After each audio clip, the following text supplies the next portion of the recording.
എല്ലാവർക്കും നമ്മുടെ പുതിയ വീഡിയോയിലേക്ക് സ്വാഗതം. ഇന്ന് ഒരു ഐസ്ക്രീമിന്റെ റെസിപ്പിയാണ്. ഇതിനു മുമ്പ് ഞാൻ 2-3 ഐസ്ക്രീമിന്റെ റെസിപ്പി അപ്ലോഡ് ചെയ്തിട്ടുണ്ടായിരുന്നു. അതുപോലെ തന്നെ വളരെ സിമ്പിളായ നല്ല ടേസ്റ്റി ആയിട്ടുള്ള ഒരു ഐസ്ക്രീമാണ് കേട്ടോ ഇത്. നമ്മൾ കടയിൽ നിന്നൊക്കെ വാങ്ങിക്കുന്ന പോലെ തന്നെ നല്ല ക്രീമി ആയിട്ട് നല്ല ടേസ്റ്റോട് കൂടിയിട്ട് നമുക്ക് ഉണ്ടാക്കിയെടുക്കാൻ പറ്റുന്ന ഒരു ഐസ്ക്രീമാണ്. അപ്പം നമുക്ക് വേഗം തന്നെ റെസിപ്പിയിലേക്ക് പോകാം.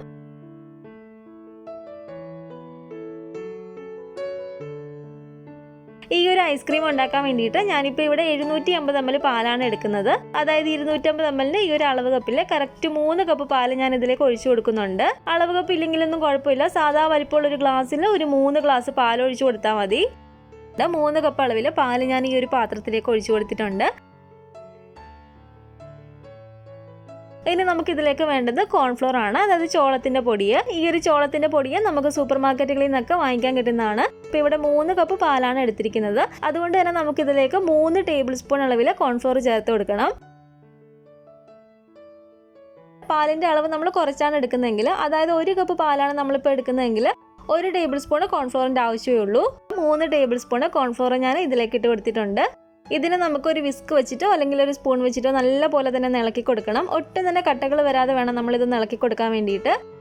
അല്ലെങ്കിൽ കുറച്ച് പാലെടുത്ത് കോൺഫ്ലോർ അതിൽ മിക്സ് ചെയ്തിട്ട് ആ ഒരു മിക്സ് ഇതിലേക്ക് ഒഴിച്ചു കൊടുത്താലും മതി. അപ്പോൾ കണ്ടില്ല, നല്ല പോലെ തന്നെ ഞാനിത് ഇവിടെ നിന്ന് മിക്സ് ചെയ്തെടുത്തിട്ടുണ്ട്. ഇനി ഈ പാല് നമുക്ക് ചൂടാക്കിയിട്ട് എടുക്കാൻ വേണ്ടിയിട്ട് ഗ്യാസ് അടുപ്പിലേക്ക് വെച്ച് കൊടുക്കാം. ഫ്ലെയിം ഓൺ ചെയ്ത് കൊടുത്തതിന് ശേഷം നമുക്ക് ഈ പാല് നല്ല പോലെ തന്നെ ഒന്ന് ചൂടാക്കിയിട്ട് എടുക്കാം. പാല് ഇതുപോലെ നന്നായിട്ടൊന്ന് ചൂടായി വരുമ്പോഴത്തേക്കും നമ്മുടെ മധുരത്തിന് ആവശ്യമായിട്ടുള്ള പഞ്ചസാര നമുക്കിതിലേക്ക് ചേർത്ത് കൊടുക്കാം. ഞാനിപ്പോൾ ഈ ഒരു ഐസ്ക്രീമിന് ഒരുപാട് മധുരം ചേർത്ത് കൊടുക്കുന്നില്ല, ഒരു നോർമൽ ആയിട്ടുള്ള ഒരു മധുരമാണ് കേട്ടോ ചേർത്ത് കൊടുക്കുന്നത്. ഇതുപോലെ 1/4 കപ്പ് പഞ്ചസാര ചേർത്ത് കൊടുത്തതിന് ശേഷം മധുരം ഒന്ന് നോക്കുക. അതിനുശേഷം നമ്മുടെ ഒരു മധുരത്തിനനുസരിച്ച് വീണ്ടും പഞ്ചസാര വേണമെങ്കിൽ ചേർത്ത് കൊടുക്കാവുന്നതാണ്. വീണ്ടും ഒരു 1/4 കപ്പ് പഞ്ചസാരയും കൂടെ ഞാൻ ഇതിലേക്ക് ചേർത്ത് കൊടുക്കുകയാണ്. അപ്പോൾ ടോട്ടൽ ഞാൻ ഇതിലേക്ക് 1/2 കപ്പ് പഞ്ചസാര മാത്രമേ ചേർത്ത് കൊടുത്തിട്ടുള്ളൂ. ഇതൊരു നോർമൽ മധുരമാണ് കേട്ടോ. നല്ല മധുരം വേണമെന്നുള്ളവരാണെങ്കിൽ കുറച്ചും കൂടി പഞ്ചസാര ചേർത്ത് കൊടുക്കാം. അതുപോലെ ഒരുപാട് മധുരം വേണ്ടാത്തവരാണെങ്കിൽ പഞ്ചസാരയുടെ അളവ് കുറയ്ക്കുകയും ചെയ്യാം. പഞ്ചസാരയും കൂടെ ചേർത്ത് കൊടുത്തതിന് ശേഷം നമുക്കിത് നല്ല പോലെ തന്നെ ഒന്ന് ഇളക്കി കൊടുക്കണം. പഞ്ചസാര അതിനകത്ത് കിടന്ന് നന്നായിട്ട് നമുക്കൊന്ന് ഉരുകി കിട്ടണം. പഞ്ചസാരയൊക്കെ ആണെങ്കിൽ നന്നായിട്ട് ഇന്ന് ഉരുകി കിട്ടിയിട്ടുണ്ട്. മീഡിയം ഫ്ലെയിമിൽ നിന്ന് തീയൊന്ന് കുറച്ച് വെച്ച് കൊടുക്കുക കേട്ടോ, അല്ലെങ്കിൽ ഇത് അടി പിടിക്കുന്നതാണ്. ഒരു 3-4 മിനിറ്റ് ഒക്കെ കഴിയുമ്പോഴത്തേക്കും നമ്മൾ ഇതിൽ കോൺഫ്ലോർ ചേർത്ത് കൊടുത്തിരിക്കുന്നതുകൊണ്ട് തന്നെ ഇതൊന്ന് കുറുകി വരാൻ തുടങ്ങും. നല്ല പോലെ തന്നെ നമുക്കിത് ഇളക്കി കൊടുക്കാം, അടി പിടിക്കാതിരിക്കാൻ വേണ്ടിയിട്ട്. അപ്പോൾ ഇത് കണ്ടില്ല, അത്യാവശ്യം നമുക്കിതൊന്ന് കുറുകി വരാൻ തുടങ്ങിയിട്ടുണ്ട്. ഈ ഒരു പരുവമല്ല, കുറച്ചും കൂടി നമുക്കിതൊന്ന് കുറുകി കിട്ടണം. അപ്പോൾ ഇത് കണ്ടില്ല, ഈ ഒരു പരുവാണ് കേട്ടോ നമുക്ക് വേണ്ടത്. ഇതുപോലൊന്ന് കുറുകി വരുമ്പോഴത്തേക്കും നമുക്ക് ഫ്ലെയിം അങ്ങ് ഓഫ് ചെയ്ത് കൊടുക്കാവുന്നതാണ്. ഇനി ഇത് ഈ ഗ്യാസ് അടുപ്പിൽ നിന്ന് മാറ്റിയിട്ട് നമുക്കിത് നല്ല പോലെ തന്നെ ഒന്ന് തണുക്കാൻ വേണ്ടിയിട്ട് വെക്കണം. നല്ല പോലെ തന്നെ ഒരു ചൂട് മാറി കിട്ടണം കേട്ടോ. അപ്പോൾ ഇത് കണ്ടില്ല, ഇതിൻ്റെ ചൂടൊക്കെ പോയിട്ട് നല്ല പോലെ തന്നെ നമുക്കിത് ഇവിടെ നിന്ന് തണുത്ത് കിട്ടിയിട്ടുണ്ട്. നല്ലപോലെ ഇതൊന്ന് തണുത്ത് വരുമ്പോഴത്തേക്ക് ഇത് കണ്ടില്ല, ഇതുപോലെ ഇതൊന്ന് കുറുകി വരുന്നതാണ്. അപ്പോൾ ഇനി ഇത് നമുക്ക് മിക്സിയുടെ ജാറിലേക്ക് ഒഴിച്ചു കൊടുക്കാം. ഇനി നമുക്കിതിലേക്ക് വേണ്ടത് വാനില എസൻസ് ആണ്. വാനില ഐസ്ക്രീമിൻ്റെ ഒരു ഫ്ലേവർ കിട്ടാൻ വേണ്ടിയിട്ട് ഞാനിപ്പോൾ ഇതിലേക്ക് 1 ടീസ്പൂൺ അളവിൽ വാനില എസൻസ് ചേർത്ത് കൊടുക്കുന്നുണ്ട്. വാനിലയുടെ ഒരു ഫ്ലേവറിന് പകരം നമുക്ക് മാംഗോയുടെ ഫ്ലേവർ വേണമെങ്കിൽ മാംഗോ എസൻസോ അല്ലെങ്കിൽ സ്ട്രോബെറിയുടെ എസൻസോ ഒക്കെ ചേർത്ത് കൊടുക്കാവുന്നതാണ്. അപ്പോൾ ഈ ഒരു എസൻസ് നിങ്ങളുടെ കയ്യിൽ ഇല്ലെങ്കിലും കുഴപ്പമില്ല കേട്ടോ. നമ്മുടെ വീടുകളിൽ എപ്പോഴും കാണുന്ന ഏലക്കായ ഒരു 2-3 എണ്ണം ഇതിലേക്ക് ഇട്ട് കൊടുത്താൽ മതി. ഇനി നമുക്കിതിലേക്ക് വേണ്ടത് 200 ഗ്രാം ഫ്രഷ് ക്രീമാണ്. 100 ഗ്രാമിൻ്റെ 2 പാക്കറ്റ് ഫ്രഷ് ക്രീം ഞാൻ ഇതിലേക്ക് ഇട്ട് കൊടുക്കുകയാണ്. അപ്പോൾ ഈ ഒരു ക്രീമും കൂടെ നമ്മൾ ഇതിലേക്ക് ഇട്ട് കൊടുത്തതിന് ശേഷം നന്നായിട്ട് തന്നെ നമുക്കിത് മിക്സിയിലൊന്ന് അടിച്ചെടുത്തിട്ട് വരാം. അപ്പോൾ നല്ല പോലെ തന്നെ ഞാനിത് മിക്സിയിലൊന്ന് അടിച്ചെടുത്തിട്ടുണ്ട്. അതിനുശേഷം ഞാനിത് ഇതുപോലൊരു പാത്രത്തിലേക്ക് ഒഴിച്ചു കൊടുക്കുകയാണ്. ഇത് ഓവനകത്തും ഫ്രീസറിനകത്തും ഒക്കെ വെക്കാൻ പറ്റുന്ന ടൈപ്പ് പാത്രം ആയതുകൊണ്ടാണ് കേട്ടോ ഈ ഒരു ഗ്ലാസ് ടൈപ്പ് പാത്രത്തിലേക്ക് ഞാൻ ഒഴിച്ചു കൊടുത്തിരിക്കുന്നത്. നമ്മൾ പുറത്തുനിന്നൊക്കെ ഐസ്ക്രീം വാങ്ങിക്കുന്ന പാത്രം ഉണ്ടെങ്കിൽ അതിൽ ഒഴിച്ചു കൊടുക്കുക, അല്ലെങ്കിൽ സാധാരണ നമ്മുടെ വീട്ടിലുള്ള പ്ലാസ്റ്റിക് ടൈപ്പ് പാത്രങ്ങളുണ്ടെങ്കിൽ അതിൽ ഒഴിച്ചു കൊടുത്താലും മതി. അപ്പോൾ ഈ ഒരു പാത്രത്തിലേക്ക് ഞാനിത് ഒഴിച്ചു കൊടുത്തിട്ടുണ്ട്. ഇതിൻ്റെ മുകൾ വശം ഞാനൊരു പ്ലാസ്റ്റിക് റാപ്പ് വെച്ചൊന്ന് കവർ ചെയ്ത് കൊടുക്കുകയാണ്. അപ്പോൾ ഇതുണ്ടെങ്കിലൊന്ന് കവർ ചെയ്ത് കൊടുത്താൽ മതി. ഒരുപാട് നേരം നമ്മൾ ഫ്രീസറിനകത്ത് വെക്കുമ്പോൾ വെള്ളത്തുള്ളികൾ ഇറങ്ങാതിരിക്കാൻ വേണ്ടിയിട്ടാണ് ഇതൊന്ന് കവർ ചെയ്ത് കൊടുക്കുന്നത്.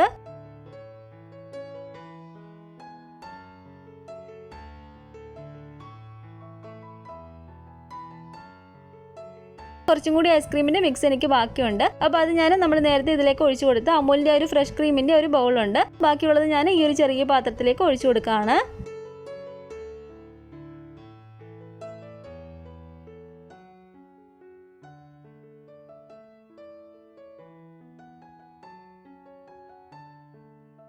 ഇതിൻ്റെ മുകളിൽ നമുക്ക് അതിൻ്റെ ഒരു പ്ലാസ്റ്റിക്കിൻ്റെ അടപ്പ് കൊണ്ട് തന്നെ ഒന്ന് അടച്ചു വെച്ച് കൊടുക്കാം. അപ്പോൾ ഇതെല്ലാം കൂടെ നമുക്കിനി ഫ്രീസറിലേക്ക് എടുത്ത് വെക്കാം. ഇത് ചെറുതായിട്ടൊന്ന് കട്ടിയായി വരുമ്പോഴത്തേക്കും വീണ്ടും ഞാൻ മിക്സിയിലേക്ക് ഇട്ട് കൊടുത്തിട്ടൊന്ന് അടിച്ചിട്ടെടുക്കുന്നുണ്ട്.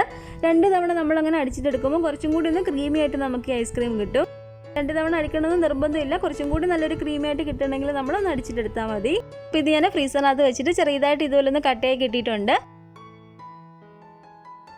അപ്പോൾ കണ്ടില്ലേ, ഇപ്പം തന്നെ നമുക്ക് കാണുമ്പോൾ മനസ്സിലാവും നല്ല ക്രീമി ആയിട്ടുള്ളൊരു ഐസ്ക്രീമാണ്. നല്ലപോലെ ഇതൊന്ന് ഇളക്കി കൊടുത്തതിന് ശേഷം നമുക്കിത് വീണ്ടും മിക്സിയുടെ ഈ ജാറിലേക്ക് ഒഴിച്ചു കൊടുക്കാം.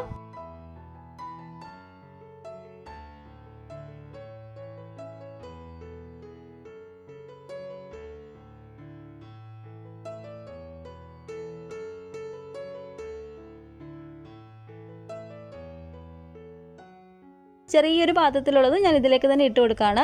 ഇതുപോലെ നമ്മൾ ചെറിയ ചെറിയ പാത്രങ്ങളിൽ ഒഴിച്ച് വെക്കുകയാണെങ്കിൽ വലിയ പാത്രങ്ങളിൽ നമ്മളിത് സെറ്റാൻ വെക്കുന്നതിനെക്കാട്ടിലും പെട്ടെന്ന് തന്നെ സെറ്റായി നമുക്കിത് കിട്ടും.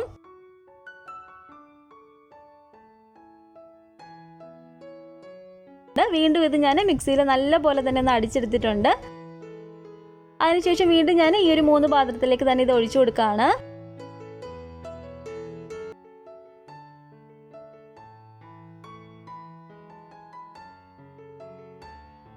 അപ്പോൾ ഇതുപോലെ എല്ലാം തന്നെ മൂടി വെച്ചിട്ട് കവർ ചെയ്തെടുത്തിട്ടുണ്ട്. ഇനി ഇത് നമുക്ക് നല്ലപോലെ സെറ്റാക്കി കിട്ടാൻ വേണ്ടിയിട്ട് ഫ്രീസറിലേക്ക് എടുത്ത് വെക്കാം. ഒരു 8 അല്ലെങ്കിൽ ഒരു 10 മണിക്കൂറൊക്കെ ആകുമ്പോഴത്തേക്കും തന്നെ നമുക്കിത് നല്ലപോലെ തന്നെ സെറ്റായി കിട്ടും. അതുപോലെ നമ്മുടെ ഫ്രിഡ്ജിൻ്റെ ഒരു കൂളിംഗ് അനുസരിച്ചിരിക്കും അത് സെറ്റായി വരുന്ന ഒരു ടൈം. അപ്പോൾ ഇതിവിടെ നല്ലപോലെ തന്നെ നമുക്കിവിടെ സെറ്റായി കിട്ടിയിട്ടുണ്ട്. ഫ്രീസറിൽ നിന്ന് നമ്മൾ എടുത്തിട്ട് ഒരു 1-2 മിനിറ്റെങ്കിലും കഴിഞ്ഞതിന് ശേഷം മാത്രം നമ്മൾ കൂപ്പർ വെച്ചിട്ട് സ്കൂപ്പ് ചെയ്തിട്ട് എടുക്കുകയാണെങ്കിൽ അങ്ങനെ ചെയ്യുമോ, അല്ലെങ്കിൽ ഇതുപോലെ ഒന്ന് കട്ട് ചെയ്തിട്ട് എടുക്കുകയോ ചെയ്യുക.